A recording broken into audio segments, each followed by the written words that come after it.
Labdien, dārgie draugi!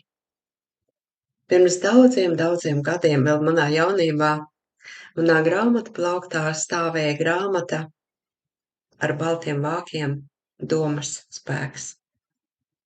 Es neatceros vairāk autoru, bet šīs grāmatas motīvs man ir pavadījis cauri visai manai dzīvei. Blakus biznesam, karjerai, visiem notikumiem, kas ir bijuši manā dzīvē, es vienmēr esmu uzdevusi sev jautājumu, kas es esmu? Kāpēc es esmu šeit? Kāpēc es rīkojos tieši tā un ne savādāk? Kāpēc es domāju tā un ne savādāk? Un solīti pa solītim tas ir tuvinājis mani šodienai. Un šodien es esmu savādāka.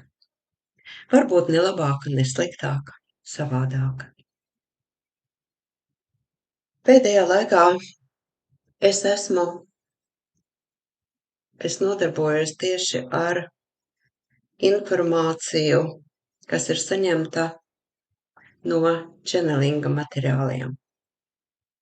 Čenelings tātad ir informācijas kanāls, kad caur smalko plānu tiek saņemta informācija no mūsu gaismas brāļiem, no citām planētām, galaktikām, no gariem, ko mēs saucam par eņģeļiem. Man vienmēr ir bijusi tāda nepārvarama tieksme dalīties ar to informāciju, ko es saņemu ar citiem. Un es esmu apkopojusi informāciju no čenelinga materiāliem, no vairāk nekā 100 video uz vairāk nekā 400 lapām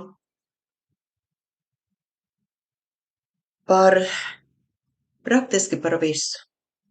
Tur ir viss, sākot no visuma, no cilvēka un zemes vēstures, no citām civilizācijām, no garu pasaules, no materiālās pasaules, līdz vienkāršiem elementāriem padomiem par mūsu organismu, par visām dzīvajām būtnēm, kas ir uz zemes un tā tālāk. Es ceru, ka šī informācija tiešām palīdzēs jums spērt kādu solīti uz priekšu šajos, nevisai vieglajos priekš cilvēces laikos un piepildīt sevi ar pozitīvām jūtām, domām un mīlestību.